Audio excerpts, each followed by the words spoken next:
I just started recording now. So yeah, we just got the notification.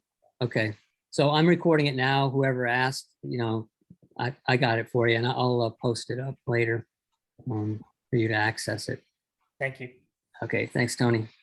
So anyhow, this is the nuts and bolts. When you come to the track, you get your waiver. You go, once you get that, you go past, you go under the tunnel, which goes under the track, and then you come out into the infield. If you rented a garage spot, the garage is going to be just in and to your right. You'll see him, you can't miss him. If you rented a pavilion, that's down along the front straight of the racetrack. How do you do that? Well, you have to rent the garages or the pavilions through the track itself. And I have a link to the Palmer racetrack, but their website is terrible. And what you have to do is you have to go to their calendar. And at the very top in little tiny letters are the months. And you have to click on May and then go, and then you'll see the calendar, the May calendar. And then you go to the bottom where it says May 31st and then click on that. And then you'll have the ability to then buy spots. You can share spots. Now it says how many bikes you can put in a garage bay or under the pavilion. So get some friends together if you want a garage spot. Most people don't do it. Now on a rainy day, it'd be really nice to do, but because remember, this is rain or shine. Most people ride and they take their luggage off. If you take your luggage off, you just set it aside and have your spot. And then go out on the track and come back and you've got your spot that you park your bike. It's just out in the open. May 31st probably won't be very hot, who knows, and it hopefully won't be raining, but that can happen. And so if you want to guarantee that you've got it under cover, then you would go ahead and rent a space and get, like I say, I think you can get like 4. Do you remember, Tony, how many bikes? I don't offhand, but I do know they just added more garages also. Well, that's right up the hill. Yeah. The enclosed garages, I wouldn't do more than 4 bikes. The open air garage, you could do maybe 6 or 7. Good. Okay. That's kind of like a separate area from where we'll typically be grouping up. So just be aware of that with Palmer. Right. So Palmer is kind of it's a lot of acreage. And the classroom is going to be in one particular area. There's a big tent or the classroom itself. So you kind of have to, we have an arrangement for that. If you come off the track, you can park right at the classroom. You don't have to go all the way back to your spot and then walk back to the classroom. So we'll talk about that stuff the morning of your event. So you're in the infield and then you find a spot. I mean, that's it. If you didn't rent a garage or a pavilion spot, you can just find a spot to park. And if you're there with some friends, because a lot of people are coming with friends, you just claim yourself some turf and sort of settle in. What time, here's your little test. What time does the motorcycle inspection start? It starts at, I got this wrong when I first. Correct. Okay, so 7 o'clock is when things start happening, which means that you need to be there beforehand. Now it's pretty early, and the schedule we're going to talk about in just 1 second. Right here. So here you can see the schedule itself. So at 7 a.m. we are ready to look at motorcycles, and we also remember I mentioned that you sign a waiver before you come into the infield. That is the track's waiver. You'll be signing another waiver in line when you're getting your bike inspected. And we'll be having another form for you to fill out for an emergency contact. So a lot of people don't know their spouse's cell phone number. They have to look it up and stuff. So if you can come up kind of ready for that, that streamlines things. So there's the schedule of that, 7 to 8 o'clock, 8:15 sharp. We have the riders meeting, which is essentially this thing here, but we are all grouped together and we'll go over this again. And I show slides that'll help to visualize some of this stuff. But again, this is sort of containing a lot of it right here. 9:15, give or take, that's when we're on track. All 3 groups are going to be follow the leader, which we'll talk about that in just a second. So it'll be 15 minutes. Because we're starting at 9:15, it'll be just 15 minutes, follow the leader for each group. And then at the beginning of the hour, of each hour, 10 o'clock through 5 o'clock, through 4 o'clock actually, because 5 o'clock we're off the track. That's when it's every hour we rotate, and it's we're calling the faster group, and then the middle group, and then the cruiser group or the slower group, whatever you want to call it. And in that order. So fast, middle, slow, rinse and repeat. And that just happens throughout the day. Between your riding sessions is your classroom. So you get off the track, you get yourself something to drink, and you come into the classroom. And don't dilly-dally because we get going. We don't have a whole lot of time before the next group comes in. So then racetrack activity ends at 5 o'clock sharp, and then pack up and ride home. A lot of people do leave early because, so don't feel like that you can't. Of course you can. You can come and go as you please. But once, if you feel tired, 3 o'clock and it's hot, sometimes, people are kind of, I'm done, and they'll leave at 4 o'clock or so, not do their last session. But the track ends at 5 o'clock. Like I say, between track sessions, remove your helmet and whatnot, and stuff, or like I say, you can park at the classroom and just come on in from there, and you don't have to do a whole heck of a lot of walking then. Okay, so that's sort of the general schedule. So the registration and inspection, this is where you're now in line, and we're going to look over your bike. First thing I got to say is that we are not qualified. Well, kind of are, but that's not our job to find things that are wrong with your motorcycle. We are trusting that you're coming to this event with a motorcycle that is fit for riding on the street for sure, and even more so on the track. We need a little more scrutiny. So what we're looking at are things that are typical things that might stand out that we need to make sure are taken care of. And I have a list of those things here. I'll get to that in just a second. So you'll line up. I think we have a photo right here. So you will line up in 2 rows, and then as you come forward, the instructors will then look over your bike. They're checking to make sure that things are snug, just the basic things, that there's not anything that's loose or anything obvious. And talk about if you can take off your luggage, if it's easy to do so. If not, okay, ride the bike the way you ride it on the street. It's just that if something were to happen and you damage your expensive luggage, if it's easy to take off, why not just take it off? We'll talk about crashing in a bit, which doesn't happen much. We've had several of these where no people have crashed, so that's what we aim for. But again, the scrutineering is more of just checking things over, and let's look at what some of those things are. So it's called a tech inspection, if you've ever heard that. It's a racing term. So tires are critical, and we say 50% tire tread remaining. Tony and I always get emails from folks, asking if this tire okay. Sometimes if you have to ask, but oftentimes people are maybe a little too conservative, and it'll be fine. And especially for the non-sport bike day, we are not ripping around dragging knees. So, 50% tire tread is probably a pretty good guideline. And how can you tell? It's an estimate. It's just a judgment. It's just a guideline. So keep that in mind. We don't want tires that are like 15 years old out there, even though if the tread is good. So it's not only about tread, it's about tire life and its condition. So any cracking, things like that. Be smart about this. This is your safety. Brakes, obviously need both your brakes working well. Your brake pads are going to not be as thick as they were at the beginning of the day, because you're going to be coming down the straightaway at, I don't know, whatever, 80, 100 miles an hour. Some of us 120 maybe, if you're really feeling ambitious in the fastest group.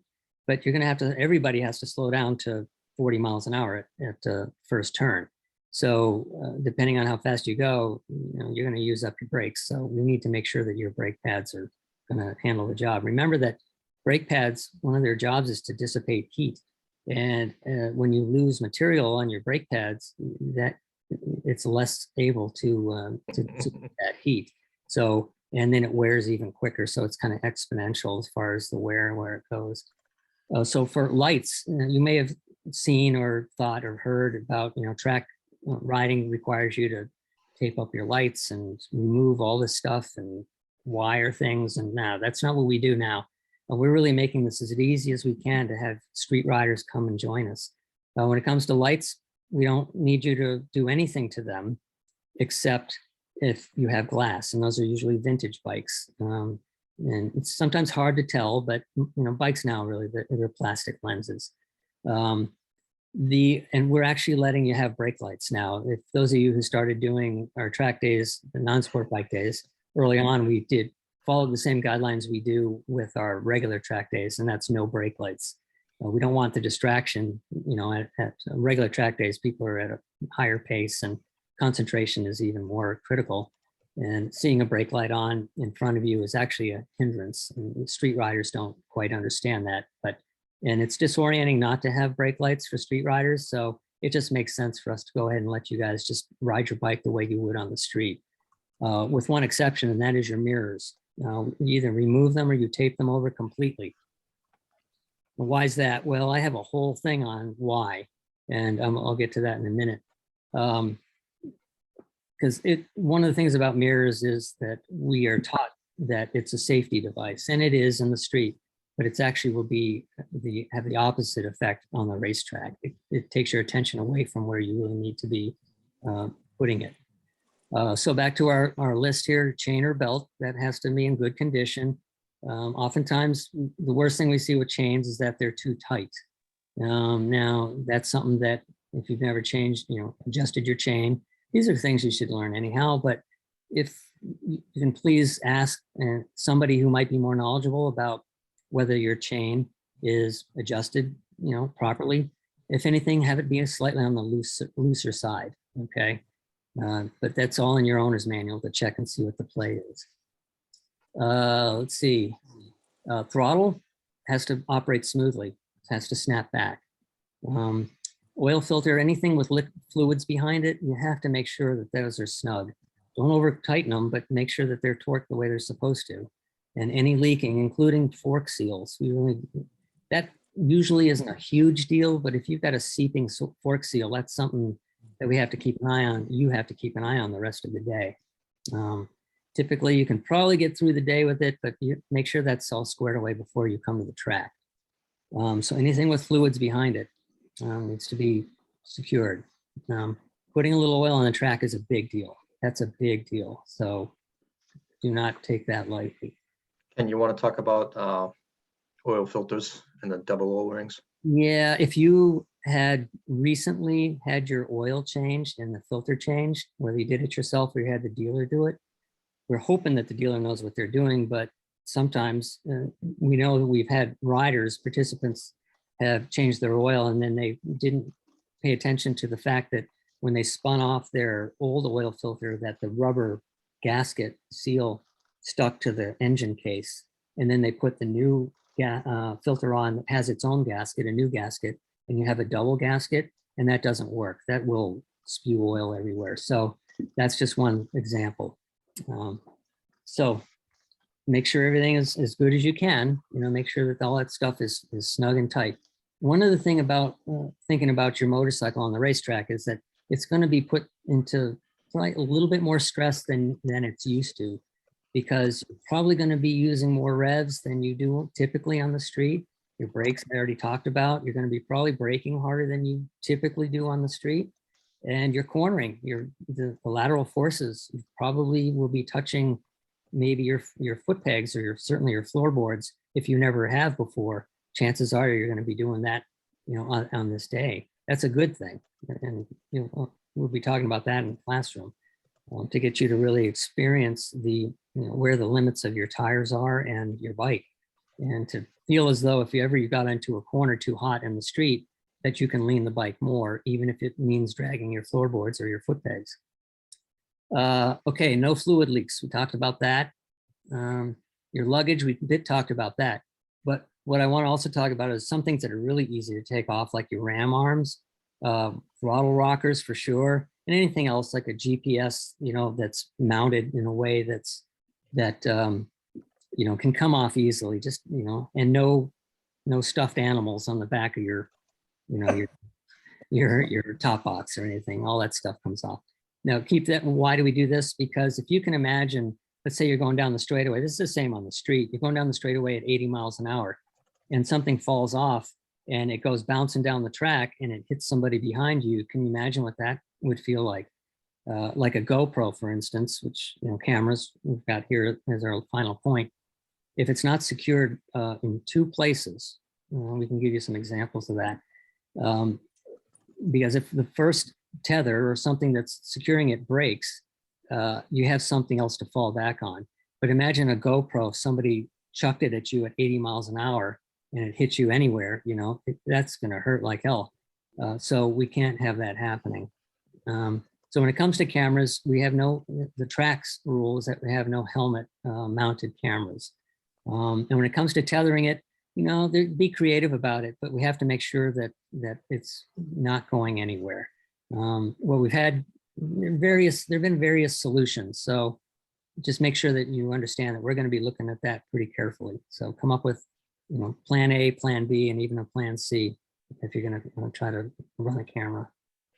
Hey, Ken, somebody's got a question in the chat about helmet inspection and whether date of manufacture is considered. We're going to let you be the final judge of that. If we look at your helmet and we know, because we know helmets, we know a vintage helmet when we see one, we're going to check it. But typically people show up with modern looking helmets in good shape, and we're going to trust that that's that the helmet is going to be effective.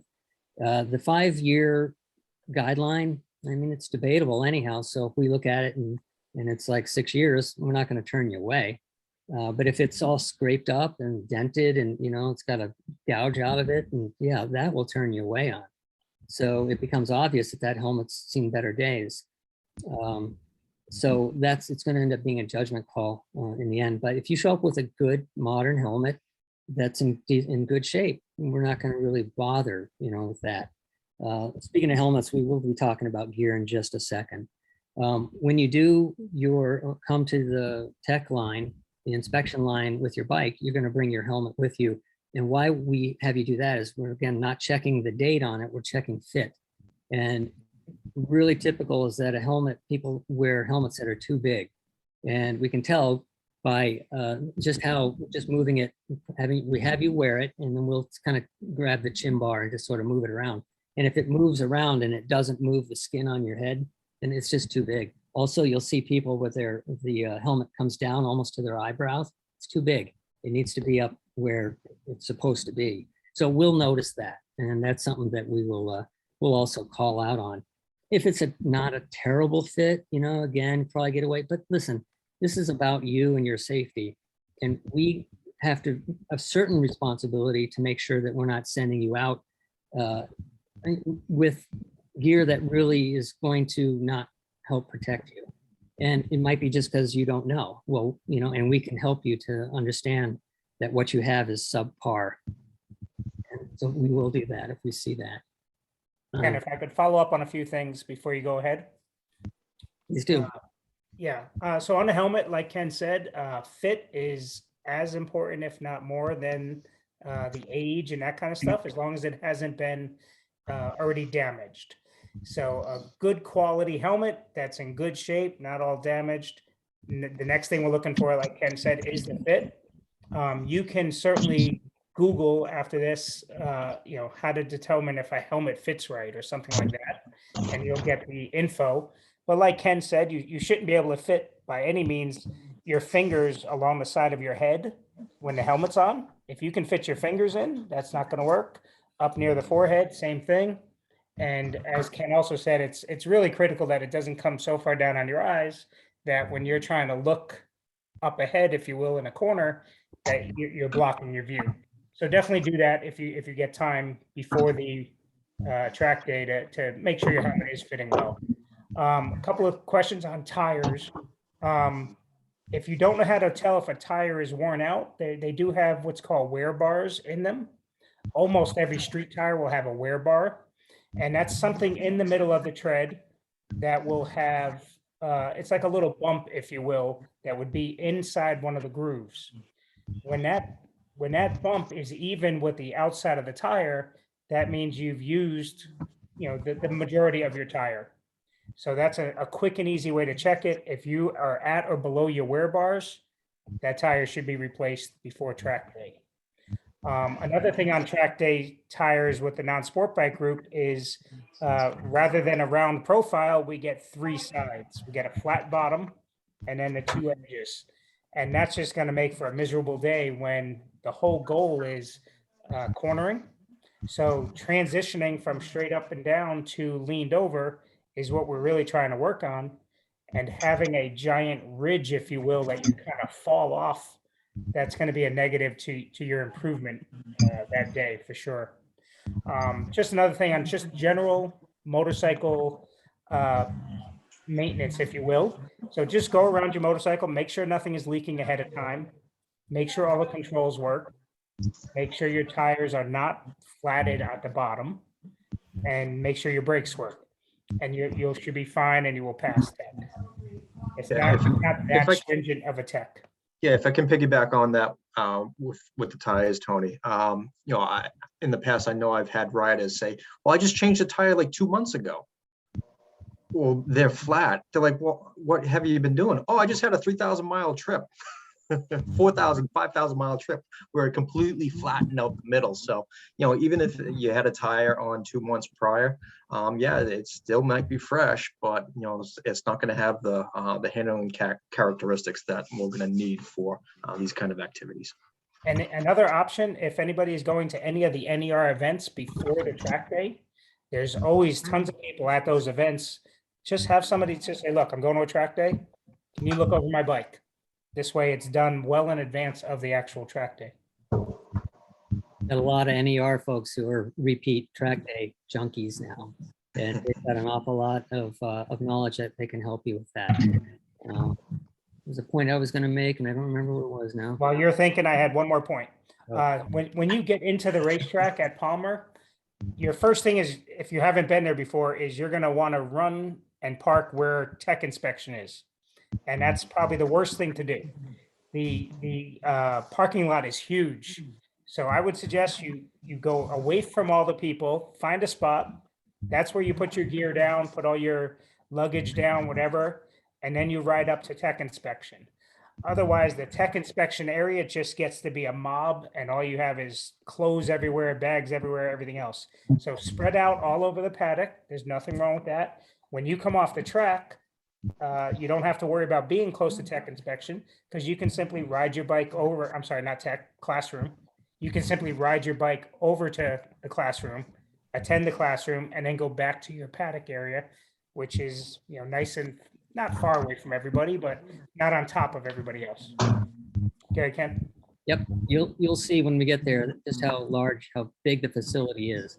So there's plenty of space for everybody because most people will be riding their motorcycles to the track. If you come to a regular track day, you'll see people with trailers and trucks and campers and everything else. And we don't have much of that. Some people do. But so there's a lot of space. You got lots and lots of room. Well, one thing what I wanted to say was that we make this really easy. If your bike is in good condition for the street, don't worry about it. A lot of people put a lot of stress into the bike preparation thing. I'm going to fail and then they're not going to let me on the track. It's like the likelihood of that happening is really, really, really low. And if there's some little small issue, then one of our guys, Gino or Dan or Jeff, they'll be able to help you out. But it's got to be small. It's got to be a tiny thing. Like, I don't know how to remove my mirrors or help me tape my mirrors. Speaking of tape, we're not providing tape. And if it's a rainy day, the blue tape won't stay. So a lot of times people will put the blue, painter's tape on, and then they'll put a little duct tape over it because then it helps get the duct tape glue off. But so if bring just a roll of painter's tape, if you don't have one, then there's usually somebody around that has some. But again, this is something that you can really have ready to go. Your bike should be ready to go. Most people are going to be riding there. You're going to be able to get off, take off your luggage, take off your ram mount, sort of get the stuffed animal off of the bike, and then come on over to tech. And after you've done your mirrors, and that's it. And it's really, we make it really, really simple. So the mirrors are the only real big thing that's different. So I do want to talk more about that. The mirrors. Let's see, where was that? Oh, I know where it's up further.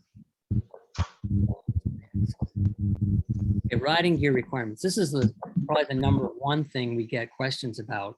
And we had a helmet question already, which is a great timing for that, because that's what we check at tech when it comes to your helmet, is just its fit and just general condition.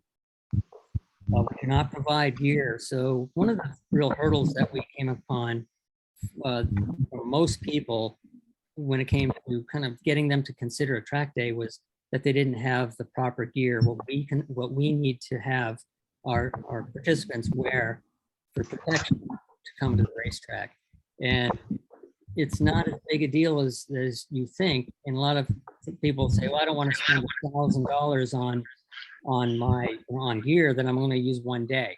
Well, there's a lot of philosophies about that. One is you don't have to spend $1,000 because you can get the gear that meets our requirements for a heck of a lot less than that, including used gear. NER has their trade thing, their marketplace as well.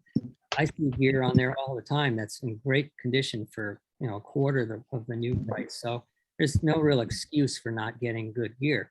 The other thing about it is that if most NER people now, they tend to be at-get type people, so you've got all the gear all the time, and that's not an issue. You just come with the street gear that you wear. But that sometimes people wear jeans and not Kevlar jeans with armor. That's where we want you to step up, and we need you to have hard armor in your knees and your elbows and your shoulders and all that. So in your back, the back protector is highly, highly recommended, but we're not giving it mandatory. But Hey, Ken, can I stop? Yeah. Just stop. Yeah. We've got background noise. So I'm going to mute everybody. You may have to turn. I'm on a Zoom meeting. Okay.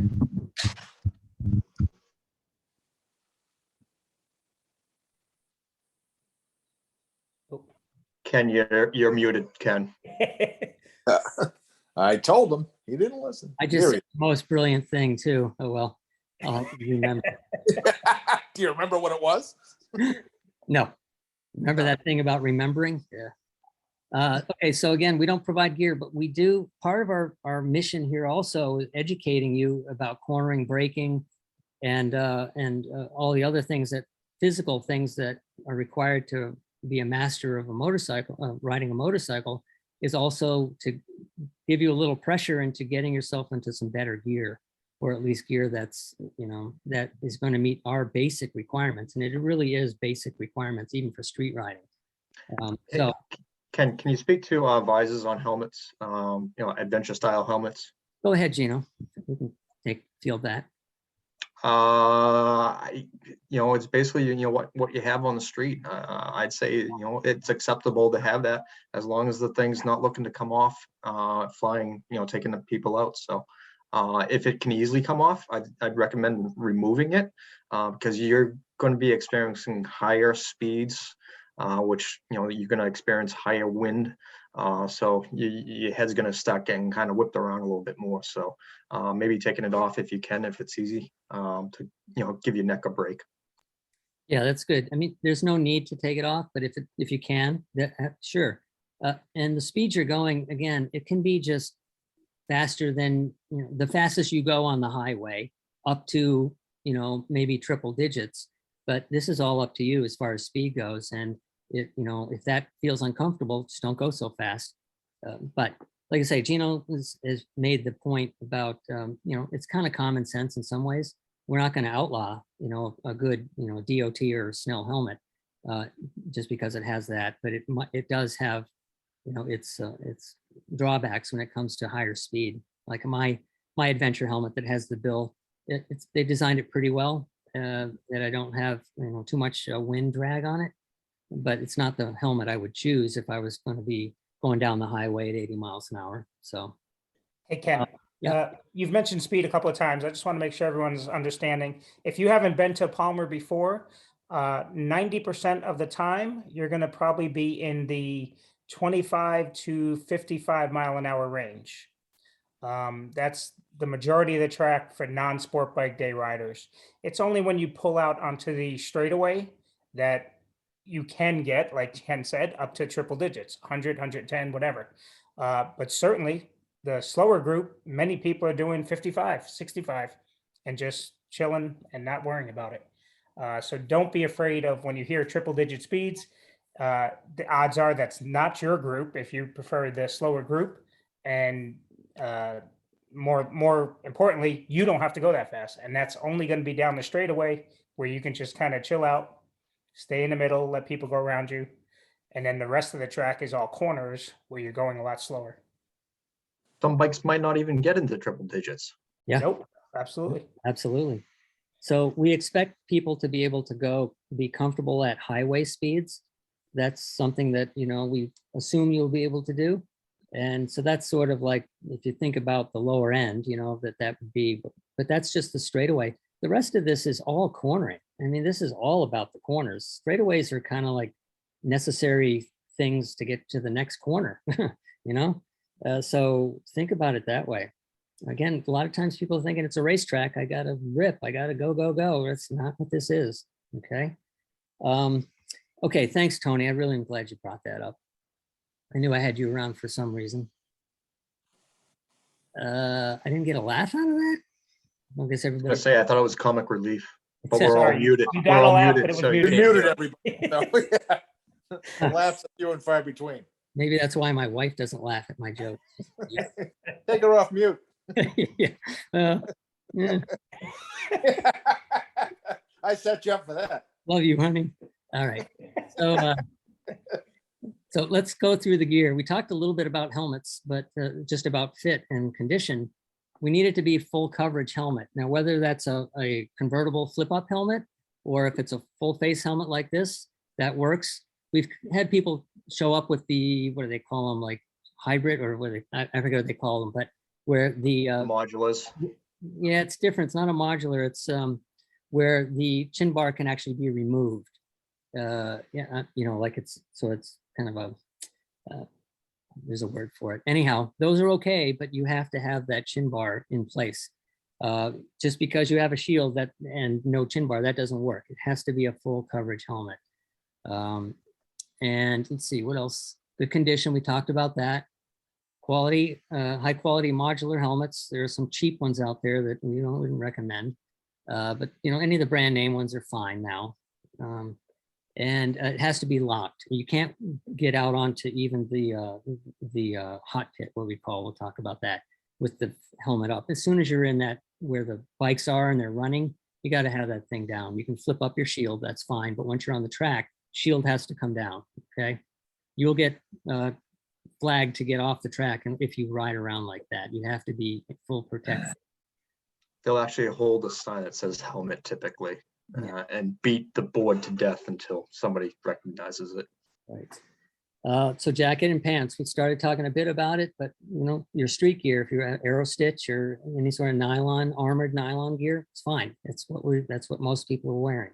If you wear leather, that's fine, but it has to have armor in it. So if you've got a really nice Harley jacket, which I have one, it's one really beautiful leather jacket, but it has no armor.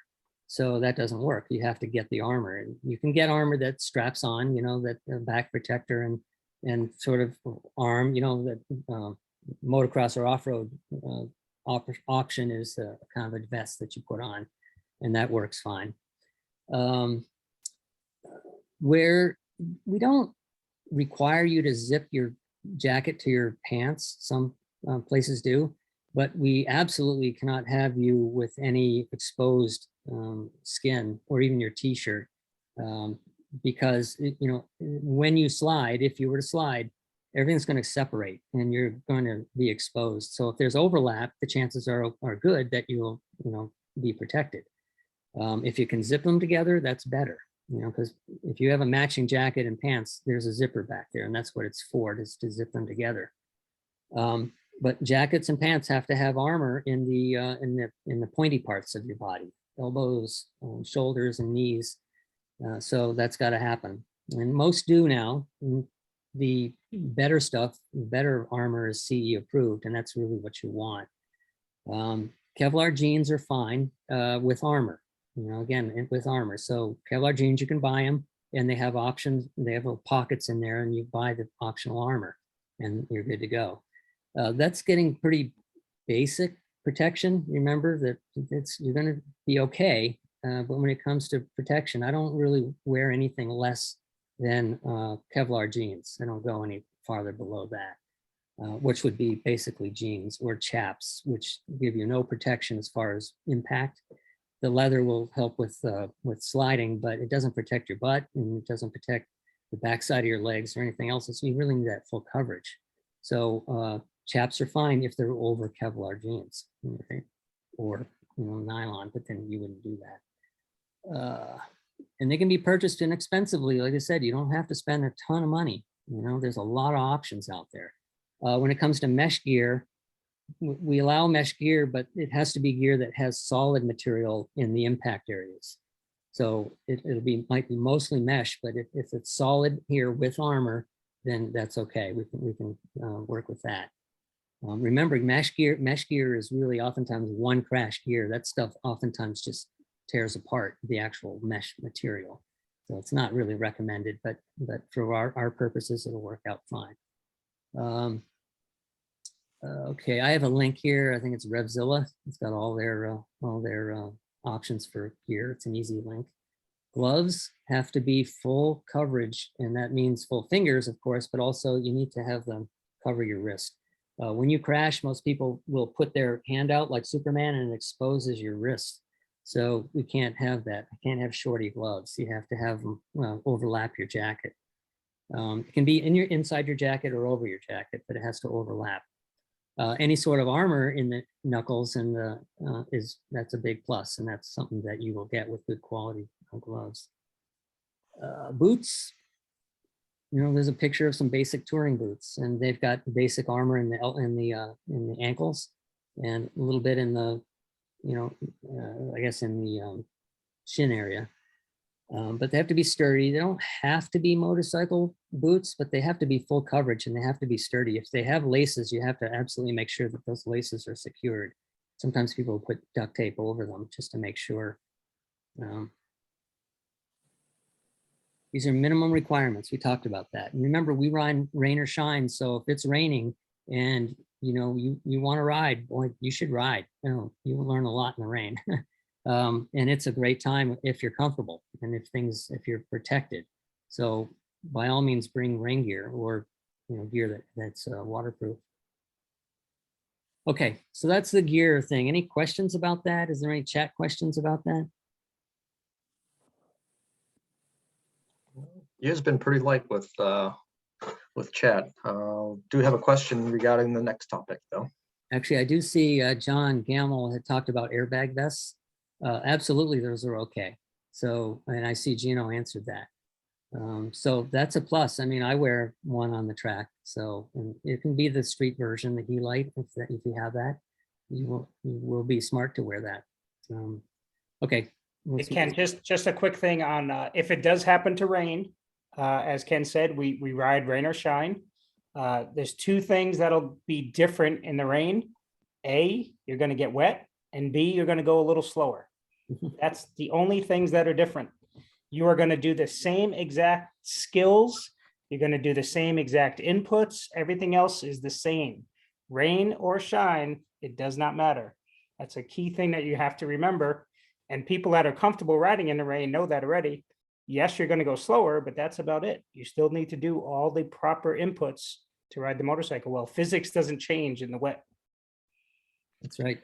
And to be in that comfortable aspect, having the right gear for that situation, I find myself a much more relaxed rider if I have proper rain gear on and not getting soaked to the skin. And that makes my riding experience much more relaxed and able to handle the corners at ease, rather than all tensed up and cold or whatever. You're just going to be fighting yourself, and the motorcycle is going to fight you with your bad inputs. So yeah, if it's going to rain, get some rain gear. It'll make you a much relaxed rider. A lot of people ride throughout the whole day in the pouring rain. Once you get out there, like I always say, the weather looks worse through a window. So get outside and it's always looks better. Okay, so our group assignments, this is another thing that comes up a lot. And we historically have, when everybody was new at track days, non-sport bike track days, we just assigned everybody by their bike. So it's basically a bike that can go fast. We put you in the fast group. A bike that really can't corner a whole lot because it's real low, like a cruiser, we put you in the slow group. And then anything in between, we put in the intermediate or the middle group. But that's changed now because we have a lot of you who are repeat offenders. You come back and back and back, and we love that. We love it. We love seeing that. But now it's making it a little harder to separate you into the proper group. So because we get somebody who's really experienced rider on a track rider who's on an Indian chieftain, and where the bike kind of belongs in the slow group, but the rider will handle it really well. But the bike's going to limit them from necessarily being in the fastest group with the FJR, 1300s and stuff. So it can be kind of, tricky to get you in the right group. So as a guideline, though, I kind of came up with these sort of descriptions of what might sort of at least get us in a ballpark to start out. Like the slow cruiser group, this is might be some of the criteria for you fit in the slow group. If it's your first track day, let's just call that the first track day for sure. Rides a cruiser motorcycle or a small dual sport motorcycle. If you show up on an XT 250 or a 250 Versus, that kind of thing, that would make it so that there are a couple of bullet points here that put you in that slow group. Also, if you're a newer rider, that would be something that we would definitely want you in there. For the medium, now we're getting into, well, you could still be new to track days, but but usually it's more like you've done one other one, and so that almost right there starts to really move you up into the middle group. You can ride any type of motorcycle in the middle group. Your motorcycle might be more capable than some other bikes in that group, and then throughout the day, if one of us sees that you'd be better off in either a faster group or a slower group, we'll approach you and we'll ask if that would make more sense. And if you have to be comfortable, again, these are just guidelines, cornering at 5 miles per hour or more over typical street speed limits. So that's cornering, right? Again, just general guidelines.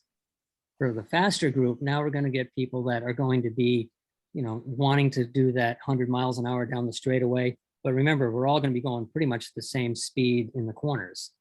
That's just the physics of riding a motorcycle. But you've got 1 or more track days, so no 0 track day riders here. Now, it could be later in the day that it's your first track day, but your bike allows you to be in the faster group, and your skill, you've proven that this is something that would be a good fit. Then we would you can request it. You can come to one of the instructors and request to move up or down, and that might happen. Okay, but you ride a sport standard, because we get riders that the bikes can, to people who ride cruisers, like looking at a VFR 800 looks like a sport bike, but to us that's a sport tourer. So it's borderline, but we let those sort of bikes in. And so that would be a bike that would fit into the faster group if the rider is also capable of what faster speeds and what other riders at that level would expect. You can ride an adventure motorcycle because they're really capable. GS 1200, 1250 GS, absolutely fast. My Tiger 800, sure, can absolutely be in the faster group. And just as a general guideline, comfortable cornering 10 plus miles per hour over a typical speed limit, cornering. Okay, not straightaways. I'm talking in the corners. That's just real general. Yeah, Tony? Yeah, if I could say a couple items. In a perfect world, let's say we have 30 riders on the track in each group. In a perfect world, there would be no passing. Everybody would be going the same pace, round and round and round, and that would, for 8 laps or whatever it is. That's obviously not going to happen. However, in the next perfect scenario, if you will, every rider is doing roughly the same amount of passing as getting passed. So that kind of determines whether you're in the right group. If you're not in the slowest group, let's say you're in one of the 2 faster groups and you're not passing anybody and everybody is passing you throughout the session, then please request to move down a group. Conversely, if you're in a group and you're constantly passing and nobody's basically passing you, then odds are you need to go up 1 group. So we'll be happy to help you with that and move you around. We do ask, don't make any judgments until after the first session. So the first session is a follow the leader. There is no passing anyway. And then after that, everybody's just kind of getting used to the track. So after that next session, so in going after your second or third session, that's when you would maybe request to be moved. But give everybody those first 2 sessions to kind of feel where they should be. And to that, please don't be offended if one of the instructors come in and just say, hey, it might be a better learning opportunity if you move down a group. Learning capability, but also a safety capability aspect that we're also out there monitoring too. So, as we're circulating, we're also keeping an eye out for ultimately everyone's safety. Right, and that brings up what the staff is out there. They're going to be, they'll have vests on, and that's what they're out there to do, is kind of keep an eye on things. They can't ride the motorcycle for you, so don't think it's going to be anything more than they're just kind of keeping an eye on things and reporting to me or Tony or Janine anything that needs to be reported. But mostly it's just to kind of make sure everything's going smoothly.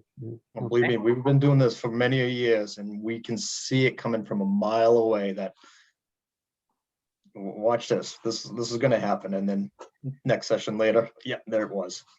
So we can see it coming before you do, or even if you think you're fine, we get some good eyes out there. So this little statement here is when we end up looking at your bike, we give you a little sticker that says that you got you're through tech, but also we're going to give you a group sticker that's a color. It's either red, yellow, or blue. And that's goes from the slower is red, the intermediate is yellow, and the faster is blue. If we change that, we'll give you a different sticker, because the color stickers matter, because the person who's letting you out on the track is going to be looking at those stickers. And if the yellow group is going out and you have a blue sticker on, they're not going to let you out because you're in the wrong group. And that's good, especially if we've had some people who belong in the slow group, and they accidentally got in the fast group and wondered why the first lap was like, something they didn't want to be any part of. So, the person that let them out didn't notice the color sticker that time. Okay, let's move on. We're almost done here. You can see on the left here where we are in our course. The riders meeting itself, it's going to start at 8:15. We're going to gather everybody together under the big tent, and we will go through this again, not in as much detail, but if everybody were able to look at this, as much as I want to make it mandatory, I'm not going to be able to know if everybody's done it. So we are going to have to go over this stuff again. But you guys here and everybody that looks at the e-course before, they're going to be way ahead. You don't have to be absorbing all this stuff in the 45 minutes that we really give to do a riders meeting. But the riders meeting itself is, and we're going to talk about it here, is getting on and off the track, one of the most important things. And then the flags, follow the leader, the rules that we have, general rules, and then mishaps if something were to happen. So hang in there. This has been an hour. I understand this is getting long, but I think this is worth hanging in there for. So first thing, getting on and off the track is, we'll call it pit in and pit out. It's just a race term. So if you hear anybody say that, that's just what that means. You're coming into the pits or going out of the pits. That just like on the highway or when you're on an airplane, the most dangerous part of your travels is getting on the highway and getting off the highway, or taking off and landing when it comes to airplanes. And it's the same with the racetrack, because once everybody's out on the track, they're all headed in the same direction and more or less the same speed, and there's really no risk there. That's why highway riding is very low risk, relatively speaking, statistically. Whereas cornering, we have intersections and, downtown and stuff, that's high risk because of intersections. And merging, getting off the side road and that sort of thing, that's where the problems occur. So getting on and off the track is important, and we're going to show you exactly how to do that. And we'll show you literally with the follow the leader as well, that you're going to follow instructors and they're going to get on and off the track properly. Now, one thing to keep in mind is, I like to equate it for street riders, is that we've all seen people when we're going down the highway, come onto the highway and they cut all the way across to the fast lane.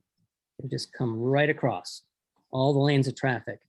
If you do that on the racetrack, that is a big problem. And if we see you do that, we're going to have to talk to you, because just like we would all love to talk to that guy who just did that on the highway, we're going to make note of who it is, and we'll just have to remind you of how the danger of doing that. So it's easy, just like on the highway, you come on the entrance ramp, you stay in the right lane until you get up to speed. That's pretty much it. So when you come out on the track at Palmer, it's going to be, we're going to be going in, I think we're going to be doing we haven't decided yet. We're going to do 2 directions, but either way we'll cover it. When you come out, you just stay to the edge of the track at the side you come out, whether it's on the left side of the track or the right side of the track. And you're going to just hug that side of the right along the pavement until you get up to speed. And there's going to be a point where you merge into traffic. It's really that simple. Getting off the track is that you, just like your turn signals, you're going to tell people you're about to do something, but we don't use turn signals on the track. Instead, we use our hand. And somebody behind you was going to see you raise your hand. That is, you're telling them you're about to do something other than ride around the track like you have been doing the last several laps. So you raise your hand, then you slow down. Big pet peeve of mine on the street is that people slow down and then they turn on their turn signal. Well, that's kind of pointless. You always signal before you slow down. And that's what this is here, is your hand is your signal. And you do that at a point. We're going to help you. We'll go through that in the riders meeting. It'll be a couple corners before the exit, before the pit in exit, that you're going to raise your hand. And then you start to move yourself over to the side of the track where the exit is. It's really fairly straightforward. And so we're going to go over that. We're going to make sure you understand that. When you come onto the track, this is what we call the hot pit. This is the straightaway. This actual track is out here. And then this is where we all stage, staging area. And this is it. All this is Thompson. This is Palmer, where we'll be this year. You never go out on the track unless the person that's sending people on the track give you the thumbs up. All right. If you come out late and your group is already out on the track circulating, then you just make sure you nod. Is it okay? Yep, good. And off you go. They're going to check your sticker and you can go on out. And then now it's really, really critical that you do this correctly, because people will be going maybe 80 miles an hour down the straightaway. And that's where you're going to merge on, is at the end of the straightaway. So you have to stay to the right. In this case, if we're going in the direction that we're showing here, you're going to stay to that side of the track to the right.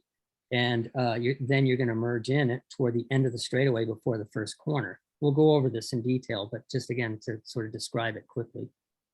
So exiting the track, I just talked about that. Stay along the edge of the track, and then you just simply get off the track. Okay, the flags. We use 3 flags. And just like on the street, yellow means caution, red doesn't mean stop. That's one thing that it doesn't mean. But it does mean that there's an incident that we do need you to get off the track. So the stopping happens off the track. And I mean in the pits, not off the side of the track. So yellow flag, it indicates that something is on or near the track. It can be somebody dropped a GoPro, or it could be that somebody went sort of off the track a little bit and then came back on. There's a little gravel there or something. It's the beauty of being on the racetrack is that we have these flag stations out there. And if there's a little something on the track, then they start waving a yellow flag just to say, hey, keep your eyes open. And that's essentially all it is. Be alert, ride with added caution. No need to throw your hand up. No need to chop the throttle, anything like that. Just be cautious. Okay, that's all that really means. The flag will wave before the problem. Okay, once you're past the problem, you're off again. You can get right back up to speed. When I say up to speed, I just mean you're just coming in a little more cautiously, okay? Don't do anything abrupt. Remember, somebody could be behind you, and remember, you don't have your mirrors, so you don't know that. You assume somebody is right behind you, always. And so chopping the throttle, that could be a problem. So everything is done smoothly. When it comes to a red flag, that means that there's an incident, that maybe that GoPro is right in the line and that gravel is right across the track. And it's like, you know what? It's just, we got to get everybody out of the pool here and clean this up. So that's when the red flag comes out. You don't do anything abrupt. Now, if there's an incident, if it's a crash and the incident's happening in front of you, you just manage that. All right. Again, this doesn't happen often. So don't get all anxious. This is just, if it happens, don't do anything abrupt. Don't chop the throttle. If you have to, I mean, if there's something going on in front of you, manage it the best you can. But remember that the flag stations are all around this track, and it's a 2.5 mile track, 2.3, that the red flag is going to go out on all the stations because they have a radio. So they're going to say red flag all stations. And you get a red flag at whatever, turn 1, the incident might be literally a mile away from you. Okay, so there's absolutely no reason to do anything except do what you were doing. And when it makes sense, start to gradually roll off the throttle and then maintain your speed and keep your eyes open. But the goal, what we're trying to do now, is to get you off the track safely so that we can then clean up the gravel or whatever it is that's in the way. But don't stop on the track. Never stop on the track, okay? If you have a mechanical, a lot of people ask about that. Doesn't happen much unless you're, you know, on a vintage bike and something, you didn't take care of it. Then you're going to get yourself off into the grass, hopefully on the inside of the corner. If you're off the edge of the track, right off the edge of the track, we have to actually stop the track. If you park your bike just off the track like that, that's dangerous. So, but if you get it way off the track, I mean, way off, then we can continue the session and we can come by with the truck and the trailer, and we can throw your bike on the trailer and take it back to the pits. So if I can add that, Ken, so granted, we want to get the equipment off of the track and out of the area, but we also need yourself to get out of the area as well. And that's oftentimes going on the other side of the tire wall or other side of fence, if you're capable to do that. Okay. Then the checkered flag. Oh, with last point here on the red flag is, depending on when this happened in your session, it might be the end of your session. Your session might have gotten cut short. And if it was at the very beginning of your session, then we'll have you stage again and we'll probably send you right back out. The checkered flag is. Ken, if I can make one comment, please. Yep. If you have, Ken, I think you touched on it, but I want to make sure. If you have a mechanical problem, something is wrong with your motorcycle, you haven't crashed or anything, you feel that it's not safe for you to finish going around the track. The safest thing you can do is go around the next corner and then pull off to the inside of the corner. So let's say the next turn is a right turn, go around that corner slowly, waving your hand frantically so people know.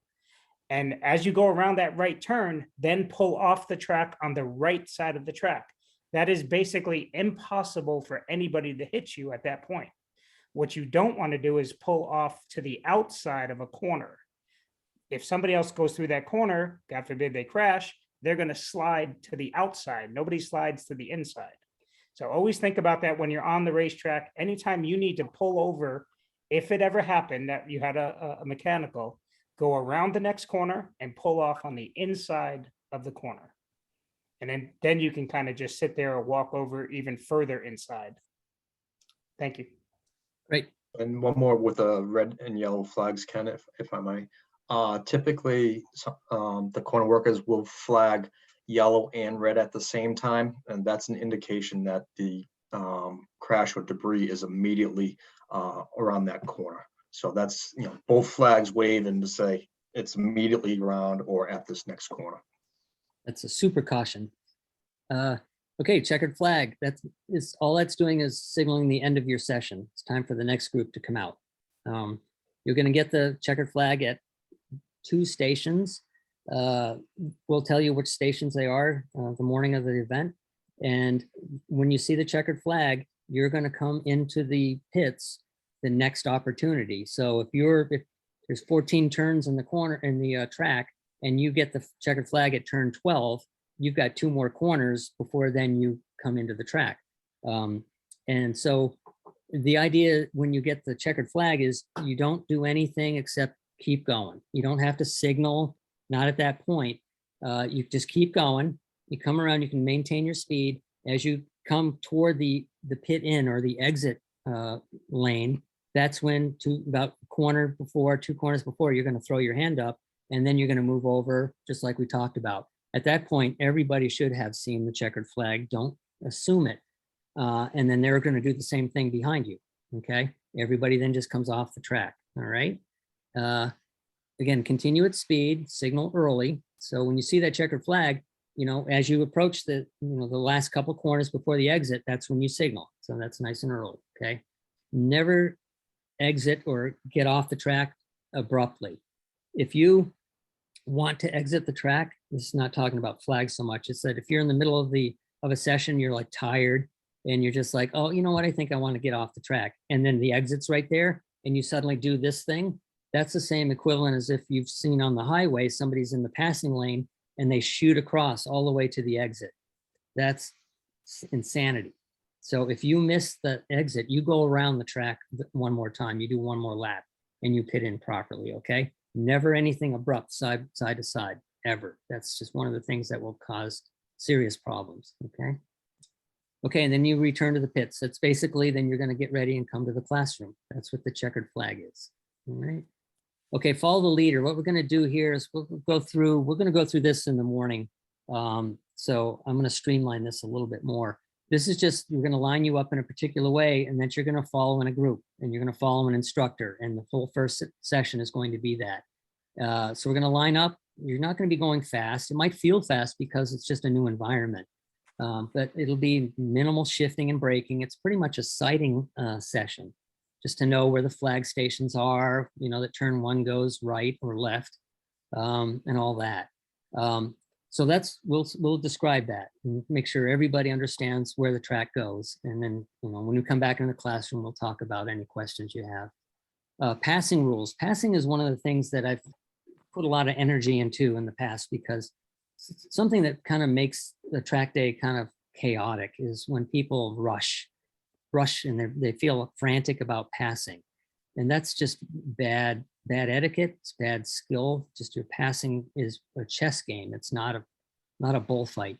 So you have to be, sort of systematic about your passing. You plan it, you take your time, and you go past. It's really how even the fastest expert racers do it.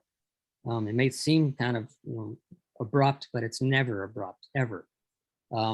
So the passing rules we have are to keep people from running into each other. And one of the time when that happens the most is when you're tipping into a corner and there's somebody there, like somebody's trying to pass you too late, and they're passing you right at the apex of the turn.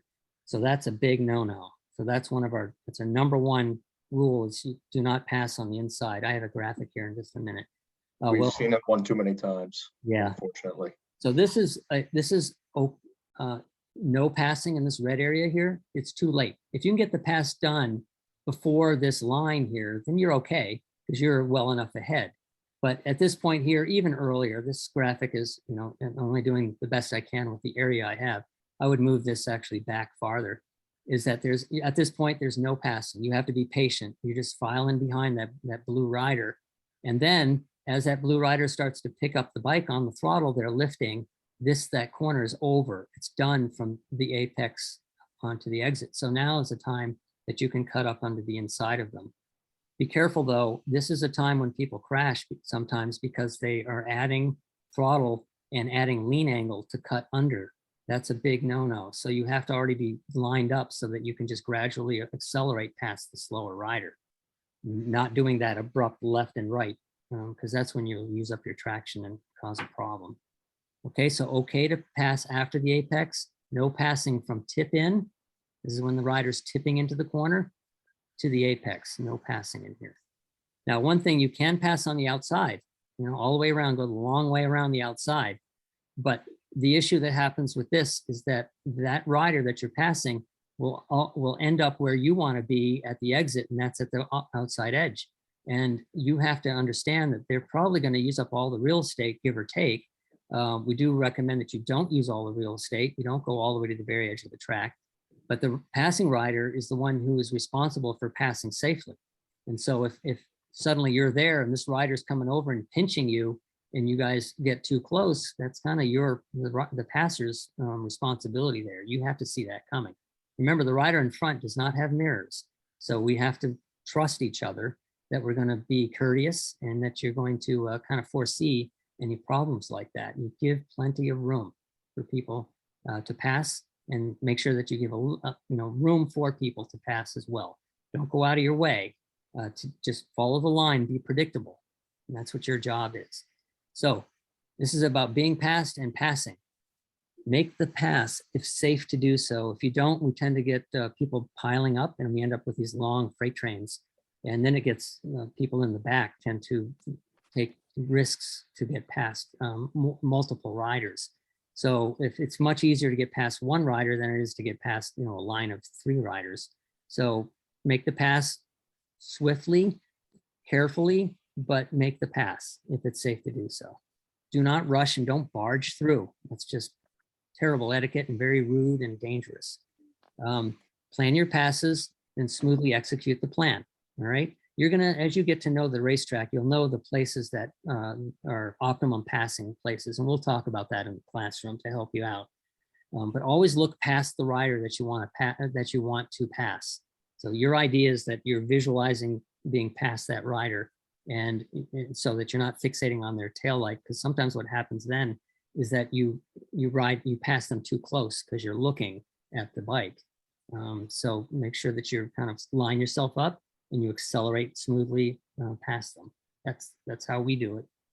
Nothing abrupt. And I also see this sometimes. People go like this, and then there's a rider in front of them, and they feel like they have to like move over into another lane.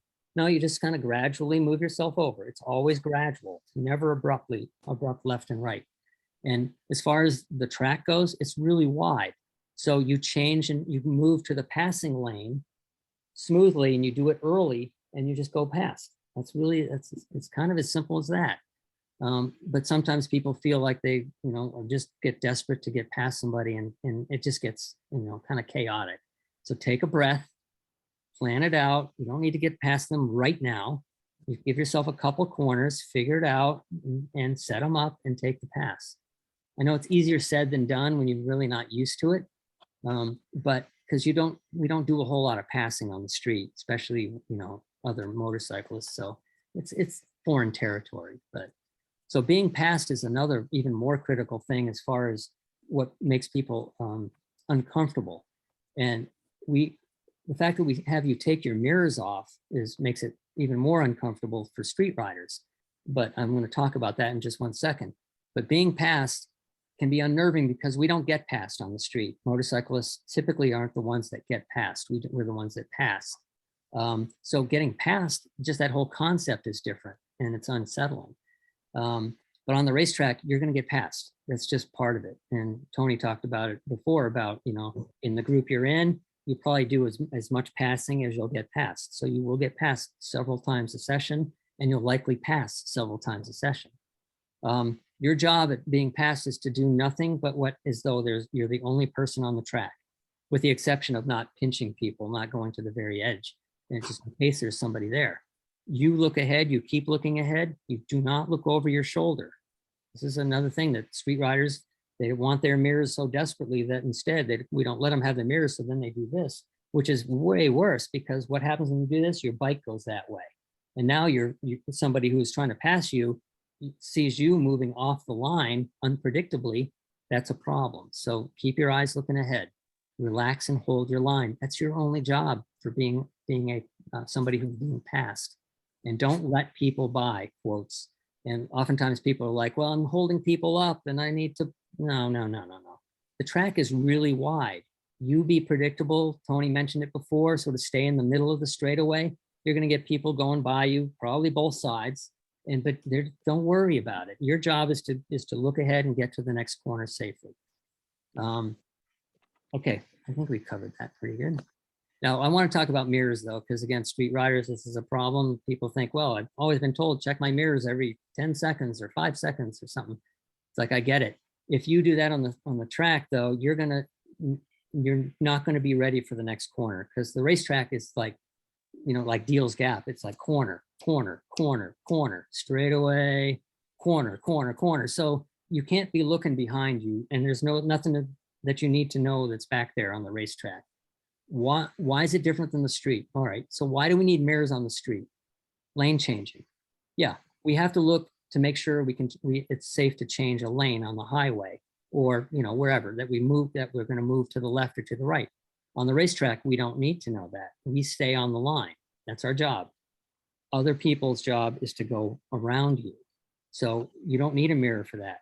You don't need to know that there's somebody back there. It wouldn't affect what you're supposed to do anyhow, if there is somebody back there.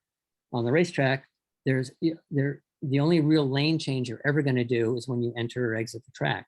And even then, we'll talked about it a bit here. We'll reiterate it at the day of the event, is that you just hug the side of the road, the track, and then you just safely merge. And that's it. You don't need to even know what's behind you then either.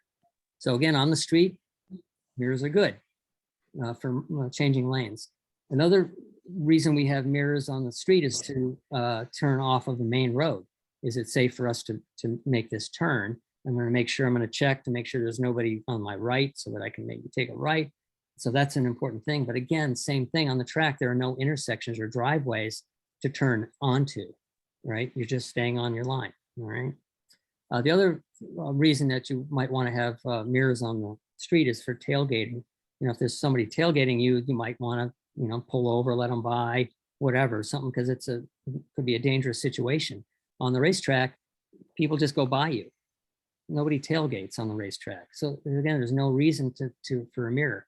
You just pay attention, you look, stay on your line, you're doing the right thing. Everybody else will do their thing behind you and they'll get by you safely. Okay, hopefully that puts your mind at ease about that. A couple little things, other rules: do not stop on the track. We talked about that. Ride slowly around the pit area. There's going to be, you know, kids. It could be kids. It could be people, you know, with dogs. Always have to be on a leash you probably won't be bringing a dog if you're riding to the track. Who knows? And only ride in your group. So you're in the red group. You don't, no double dipping. You stay in your red group. Okay. And mishaps. Let's talk about that. They do happen. We've had many track days, non-sport bike track days, where nobody has fallen. Nobody. Other times we've had 2 or 3 people like go off the track. And what that means is they just, you know, kind of went off the track and they ended up in the grass or the gravel. And more times than not, they keep it upright and then they just come back onto the track safely. That's something that is another thing, is that if you go off the track, you have to merge safely, but you also, if there's stuff on your bike, you're in the mud or you're in the gravel, you track that back onto the track. That's a big problem. So if in doubt, you know, you come off the track and you're not sure it's safe to get back on, just get farther off the track and we'll deal with it later. Your session's over, okay? But usually it's all it is somebody goes off the track.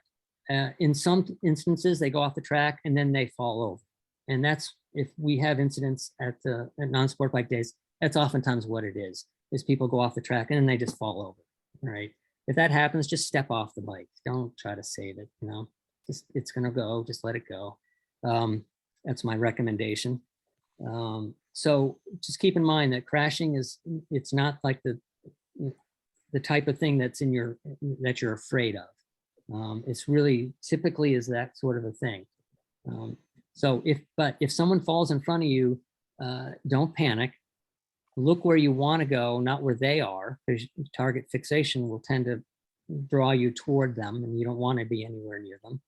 So look away from the rider and the bike, look where you want to go and stay on your line. The crashing bikes go to the outside, right? You were going around the corner, they're going outside, so you just go up the inside of them. If you were to fall, just stay still. Once you fall, we want to make sure you're not hurt.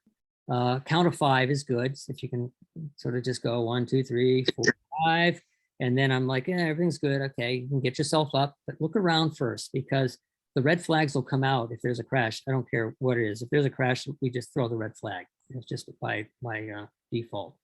But stay down if you think you're hurt. That's sort of the universal signal to the flaggers that, you know what, we need to, you know, get some help out here. Again, ambulance, usually they're just sitting in there, the ambulance drivers, the medics, they're just in there smoking cigarettes all day. And there's nothing going on because we just don't have those types of incidents typically. Yeah, let's keep them bored. Keep them bored. We do have an ambulance there in case something happens. So, but that's, I say, we have to pay for them, but we really like it when they just sit there all day. If you're unhurt, push yourself away from the bike, over the wall. If you have the wherewithal, you can get your bike picked up and move it out of the way, then we can continue the session. But I'm not going to demand that because bikes are heavy and I don't want you out there to like taking 5 minutes to pick up your bike because then we have to red flag it anyhow. So if it's an easy like little tip over and you can do that, okay, fine. But it's basically consider if it's a crash or a tip over like that, we're going to red flag it anyhow. But again, there's some situations where if you can get it out of the way, get it out of the way, and your fellow riders can continue to ride. And then we send the truck around with the trailer, and we'll pick you up. You know, we'll pick your bike up after your session is done. Okay, so this is about passing. It says, I will not pass on the inside from tip into apex. That's what we're going to check that one off.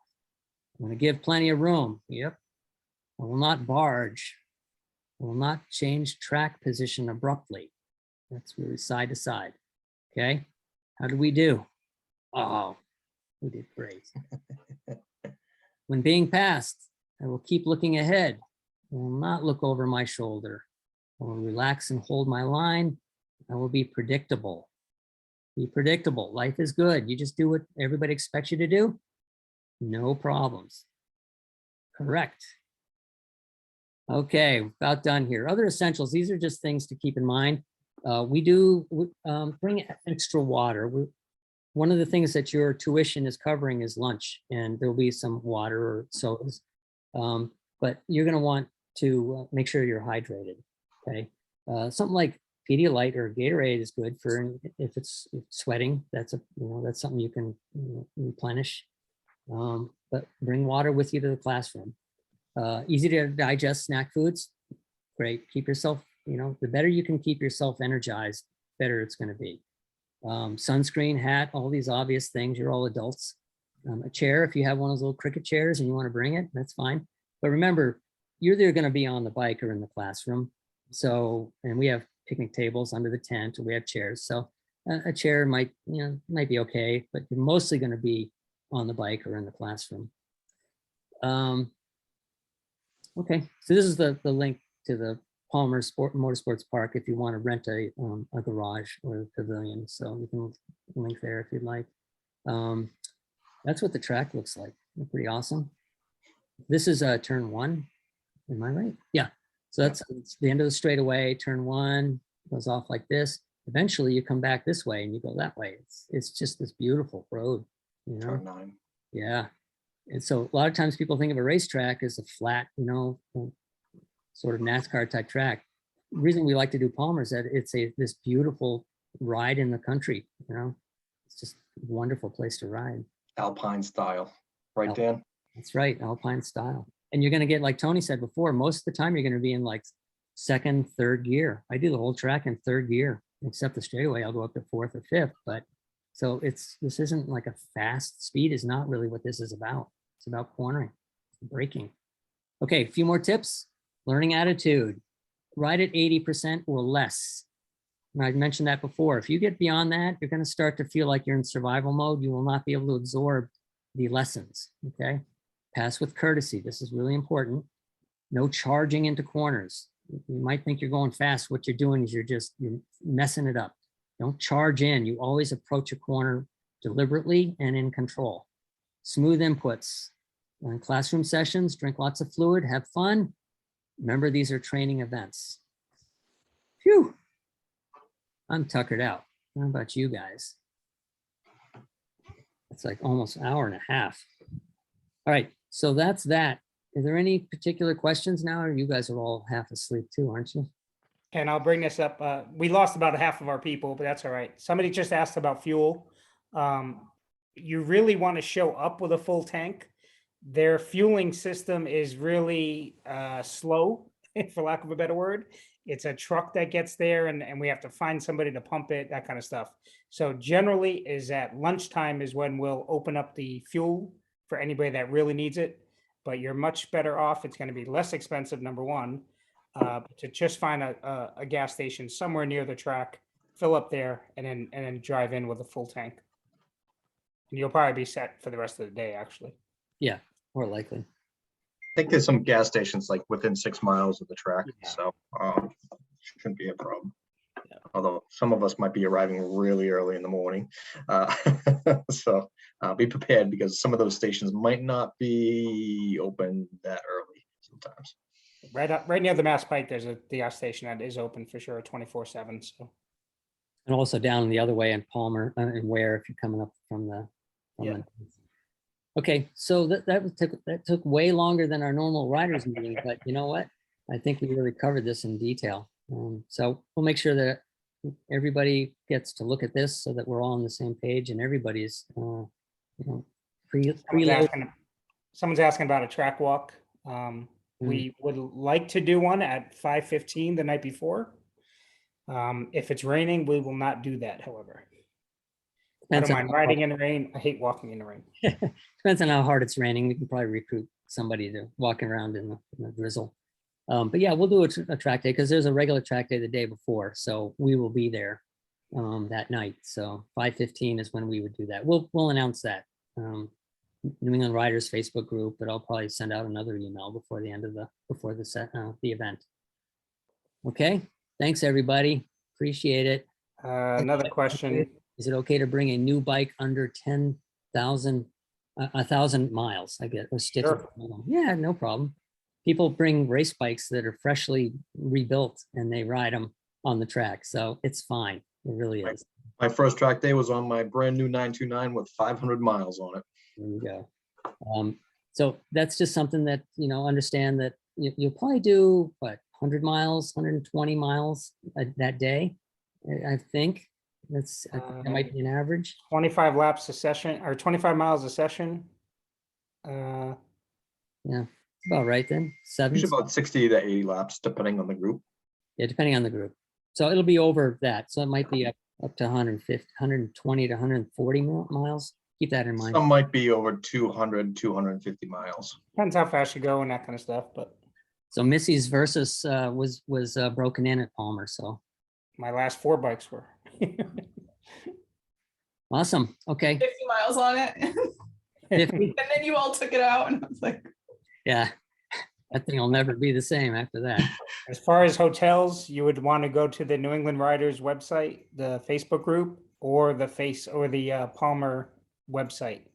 Palmer website has hotels, but also New England Riders sometimes go to a certain hotel. I don't know. Is that here or McGill is still here? Yeah, Yeah, I am. I'm not telling anybody where it is before I book my room. Gotcha. Right. Join the Facebook group. Yeah. And Mike, usually you guys do an ice cream night or dinner? the Yeah, night well, before? Something at usually a dinner at Janine's, Yeah. and I can put that up on New England Riders as well. This is a fun social event too. We got a lot of people coming with a big group. We have a huge club that's coming with a bunch of members. So yeah, Bob Spine's here, right? Bob arranged. John Gamble with he's got the 3-wheeler. That's right. So we've got, and I know John Gamble's here. He's got a lot of people who know a lot of people. But yeah, Bob Spine has put together a whole group of folks that are coming. So we're going to have a good time. We've got 30 in total right now. Beautiful. Oh, yeah. I'll send you that list too, Ken. Okay. And again, Bob, that's one of these things that, come find a spot. If you guys all want to, park together, there's No, plenty. I've got 4 of the carports, 4 adjacent carports already reserved. You're all set. Terrific. Looks like we got somebody from Virginia, Eileen, with 3 people coming up from Virginia. Yeah. We've got people coming from all over. I don't think our Georgia guy's coming this time, but yeah. This year. Yeah, this year we'll be back for sure. All right, well, let's sign off. This is that my wife's wondering if she can start her movie or not. Good job, Ken. Yeah. All right. So Thank you, Tony. Last thing is just join the Facebook group on NER, and there'll be lots of more questions answered there. there's also the Riding in the Zone Facebook group that I kind of Oh yeah. that I'm on there too. So that's another place to join. And I'll be sending out another email, one more. I'm not going to spam you. So, and also the other thing is go on my YouTube channel. It's under my name. Actually, it's Ken Condon, Riding in the Zone. And I've got videos of the non-sport bike days, the past ones we've had, and also, just a lot of instructional videos there that you will be able to use. It'll help you for that day. Big thanks to Missy again for doing this. Yay, Missy.